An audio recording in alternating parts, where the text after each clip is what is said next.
اگر کوئی بھی مجرم یا ملزم مسلسل 3 سال تک وہ اگر جیل میں رہتا ہے تو وہ پھر اپنی بیل جو ہے وہ دائر کر سکتا ہے۔ ایک تو یہ ہم پہ تنقید کرتے ہیں، پروسیکیوشن پہ تنقید کرتے ہیں، قانون کا الف بے انہیں خود نہیں پتا ہوتا۔ تحریک انصاف کے دوستوں کو ہی بتا دیتا ہوں، اگر انہیں قانون کا نہیں پتا تو اگر یہ قانون کے تحت ریلیف لینا چاہیں تو درخواست دے سکتے ہیں۔ اگر کوئی بھی مجرم یا ملزم مسلسل ٹوٹل ملا کر 3 سال تک وہ اگر جیل میں رہتا ہے تو وہ پھر جو ہے اپنے تمام کیس کے میرٹس کو ایک طرف رکھ کر اپنی بیل جو ہے وہ دائر کر سکتا ہے، اور اس کے پاس سفیشینٹ گراؤنڈز ہوتے ہیں یہ بتانے کے لیے کہ جی میری بیل لے لی جائے۔ ایک تو یہ ہم پہ تنقید کرتے ہیں، پروسیکیوشن پہ تنقید کرتے ہیں، قانون کا الف بے انہیں خود نہیں پتا ہوتا، اور اگر اسلام آباد ہائی کورٹ نے 1.5 سال تک لیکن یہ کوششیں تو وہ پچھلے سال جنوری سے کر رہے ہیں نا حذیفہ رحمان صاحب، وہ پچھلے سال جنوری سے کوشش کر رہے ہیں تاریخیں لینے کی، لیکن سزا معطلی کی درخواست نہیں سنی جا رہی۔ جی وہ سن لیں، میں کر لوں۔ سزا معطلی کی درخواست میں بیسیکلی ضمانت کی درخواست آپ کہیں نا، کیونکہ جب آپ بیل لیتے ہیں تو بیل دیتے ہوئے عدالت سزا کو سسپینڈ کر دیتی ہے۔ بات یہ ہے کہ اگر بانی تحریک انصاف کے بعد دائر ہونے والے کسی بھی مجرم کی درخواست انٹرٹین ہوئی ہے بیل کے لیے اور ان کی نہیں ہوئی تو یہ ڈسکریمنیشن ہے، یہ بتائیں، ثابت کریں۔ ہم عدالت کے اندر بھی اس پہ ظاہر معذرت کریں گے، پروسیکیوشن کو جو ہے اس پہ سزا بھی دیں گے، لیکن اگر اسلام آباد ہائی کورٹ پر مقدمات کا بوجھ تھا اور باقاعدہ جو میٹر آف کنسسٹنسی ہے اس میں باقاعدہ طور پر ان کی باری ابھی آئی ہے، تو اس میں یہ کہہ دینا کہ جی ہماری 1.5 سال بیل نہیں لگائی گئی، خود ہی انہوں نے جو ہے بیسیکلی آئینی ترامیم میں ڈیلے کیا، چیزیں جو ہے ہو نہیں رہی تھی۔ ہم تو چاہ رہے تھے کہ سپیڈی جسٹس ملے، اسلام آباد ہائی کورٹ میں ججز کی تعداد بڑھے، کچھ ججز جو ہے وہ صرف اور صرف سیاسی یا ٹیپیکل نوعیت کے کیسز لیتے ہیں، کارپوریٹ کی کیسز لے رہے ہیں، فوجداری کیسز ڈیل نہیں کر رہے، تو ہم تو اس کے پیچھے لگے ہوئے تھے۔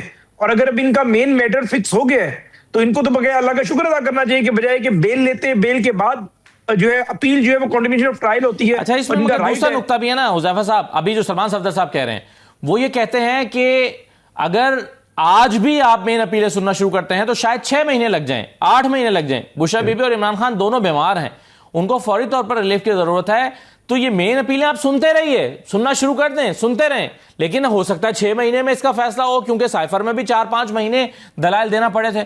تو اگر 6 مہینے تک اس میں فیصلہ نہیں آتا تو جو قیدی ہے، جو ملزم دونوں باتوں کا جواب دے تو میں سمجھ گیا ہوں۔ جی میں آپ کی بات سمجھ گیا ہوں، بہت شکریہ خان صاحب۔ گزارش پہلی تو یہ ہے کہ 6 مہینے ہم نے تو جو بھی پروسیکیوشن نے اپنا کیس اسٹیبلش کرنا تھا وہ نیچے والی ٹرائل کورٹ میں کر دیا۔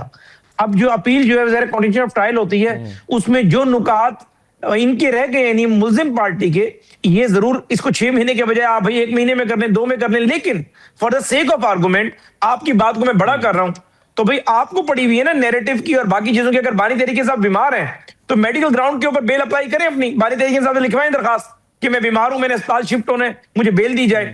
وہاں پر آپ چونکہ آپ کو پتہ ہے کہ ہمارا سوشل میڈیا ہمارے پیچھے پڑ جائے گا، جو ماضی میں کسی حکمران نے اگر میڈیکل گراؤنڈ پہ بیل لی تھی تو ہم اب اکڑ کے کھڑے ہوئے ہیں۔ اگر بیمار ہیں تو آپ میڈیکل گراؤنڈ پہ بیل فائل کریں اپنی، کیوں نہیں کر رہے میڈیکل گراؤنڈ پہ بیل فائل؟ یا تو آپ بیمار نہیں ہیں یا اس کا مطلب یہ کہ وہ ریلیف نہیں چاہتے، باتیں تو دو ہیں۔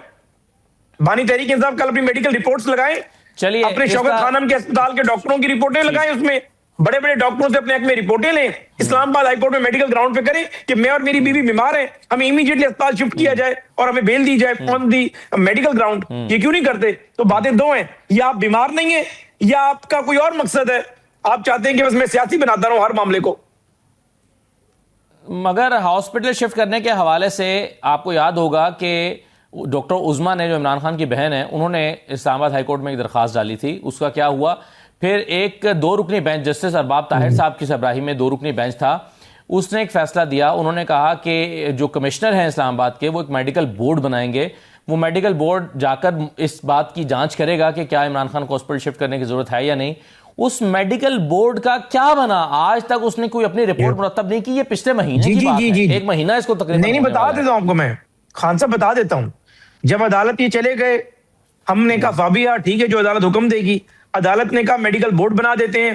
اس کے اندر ان کے وکیلوں نے کورٹ کے اندر ایگری کیا اس بات سے۔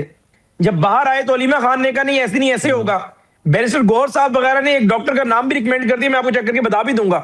علیمہ خان صاحب مزید نہیں کہ نہیں یہ ڈاکٹر اس بورڈ میں نہیں جائے گا، فلاں کو ہم ڈالیں گے، یہ آپس میں لڑتے رہے۔ یہ پرانی بات ہے، میں جو بات بتا رہا ہوں وہ تو بات کی، وہ تو اسلام آباد ہائی کورٹ کی بات ہے۔ میں تو عدالت کی بات کر رہا ہوں. وہ تو محسن نقوی صاحب اور ویسے وہ جو عدالت کے باروبار کر رہے تھے نا, وہ تو آپ تو اس کا ذکر کر رہے ہیں. نہ اس کے بعد بھی جب بورڈ بنا, چیف کمشنر نے جو بورڈ بنایا, اس بورڈ نے باقاعدہ, اس بورڈ میں بھی ہم چاہتے تھے کہ ان کا کوئی نہ کوئی ڈاکٹر موجود ہو تاکہ ٹھیک ہے ایک اچھی اوپینین سامنے آ جائے, لیکن انہوں نے پھر اس کو سیاست کی نظر کیا. لیکن اس بورڈ نے واضح ریکمینڈ کی ہے کہ بانی تحریک انصاف کو جیل سے ہسپتال شفٹ کرنے کی ضرورت نہیں ہے, ان کا بہترین علاج ہو رہا ہے. سر وہ رپورٹ کہاں جمع ہوئی ہے؟ عدالت میں جمع ہوئی ہے, پبلک ہوئی ہے, وہ کہاں ہے وہ رپورٹ؟ آپ کے پاس کیسے شیئر کر لوں گا, میں آپ سے شیئر کر لوں گا کہ وہ رپورٹ جو ہے ایگزیکٹ عدالت میں جمع ہوئی ہے یا ان کی فیملی کو دی گئی ہے یا جیل کے ریکارڈ کا حصہ ہے. عدالت کے احکامات کی ہم وائلیشن کا تصور بھی نہیں کر سکتے. عدالت نے کہا تو ہم نے اسی وقت بورڈ بنایا اور بورڈ کی ریکمنڈیشن کے مطابق ہی پانی کا علاج چل رہا ہے. یہ نہیں ہو سکتا کہ بورڈ نے کوئی ریکمنڈیشن ہمیں کر دی اسے وائلیٹ کر رہے ہوں. چلیں, آپ نے کچھ سوالات اٹھائے ہیں, اس کا جواب تو دیں گے شفیع جان صاحب, لیکن شوکت راجہ صاحب, اب اس میں ہم ایک جو چیز دیکھ رہے ہیں, یعنی میڈیکل ایک پرابلم خاص طور پر بشرا بی بی کے ساتھ تو چل ہی رہا ہے نا, ان کی ریٹینل ڈیٹیچمنٹ کا ان کی سرجری ہوئی ہے, اور اس کے لیے تو ڈاکٹرز بھی کہتے ہیں کہ 2-3 دن کی ہاسپٹلائزیشن ضروری ہوتی ہے, اس کے بعد یہ بڑا کریٹیکل ایک معاملہ ہے ڈیٹیچمنٹ کا. آپ کے خیال میں پی ٹی آئی اس کو ٹھیک ہینڈل نہیں کر رہی, عدالتوں سے ریلیف نہیں مل رہا, یا شفیع جان صاحب کی کے الزامات درست ہیں جو وہ جوڈیشری کے حوالے سے اٹھا رہے ہیں, یا پھر پی ٹی آئی کی حکمت عملی ٹھیک نہیں ہے؟ بہت شکریہ. دیکھیں, جو شروع کر لیتے ہیں عدالتوں کے حوالے سے, ہر ایک کو تحفظات رہے ہیں, اور میں جو ذہن میں پوائنٹ سوچ رہا تھا آپ نے 1 by 1 سارے بیان کر دیے کہ سب کو تحفظات رہے ہیں. ہمارا ماضی اس کو فراموش نہیں کیا جا سکتا, بھولا نہیں جا سکتا. جو بھی چیف جسٹس ہو, کسی ایک فریق کو تو سے شکایت ہوگی. مثلاً یعنی جنرل پرویز مشرف کے دور سے ہی لے لیں, رشاد حسن خان سے لے لیں, اس کے بعد جو بھی آتا گیا, میں کہتا ہوں ایک جماعت کو فائدہ ہوا, دوسری جماعت ناراض ہے. ایسے ہی پھر ثاقب نثار کی آپ نے خود بات کر دی, شفیع جان صاحب نے بات کر دی, قاضی فائز عیسیٰ صاحب کی. اس لیے ہر ایک کو تحفظات رہیں. اٹ مینز کہ ہمارا سسٹم ٹھیک نہیں ہے, اور کسی نے بھی اس کو ٹھیک کرنے کی کوشش نہیں کی. سب نے اپنے اپنے ہاتھ دھوئے, کہتے ہیں نا بہتی گنگا میں, وہ اپنے اپنے ہاتھ دھوئے اور سب نے بھگتا. یعنی میں ایز اے جرنلسٹ کہہ رہا ہوں, نہیں, لیکن سب نے بھگتا. 26ویں اور 27ویں ترمیم کے بعد تو خیر بہت ساری چیزیں بہت زیادہ ویزیبل نہیں ہو گئیں. پتہ نہیں, پہلے اگر کسی کو نظر نہیں آئی تو پھر میری معذرت.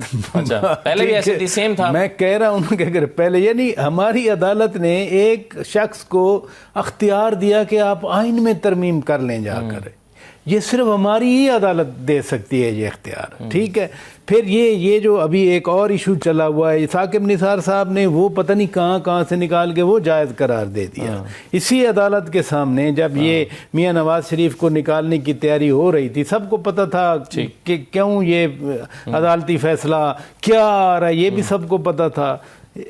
یقین کریں کہ جس دن یہ فیصلہ آیا میاں صاحب کو فارغ کرنے کا, اس سے ایک رات پہلے لوگ ایک دوسرے کو کہہ رہے تھے کہ یہ فیصلہ آ رہا ہے. سب کے, یعنی چلیں موجود نہیں تھا لیکن سب کو معلوم تھا کہ کیا فیصلہ. پریڈکٹیبل تھا آپ کہہ رہے ہیں. ہاں, پریڈکٹیبل نہیں بتا رہے تھے بھائی, پریڈکٹیبلٹی کو چھوڑ دیں. میرے سامنے 5 بندے بیٹھے ہوئے تھے, ایک نے کہا کہ نہیں یہ نہیں ہو سکتا, 4 کہہ رہے تھے کہ یہ فیصلہ آنا ہے. بھائی کل آپ جرنلسٹ نے ایگزیکٹلی وہی فیصلہ آیا.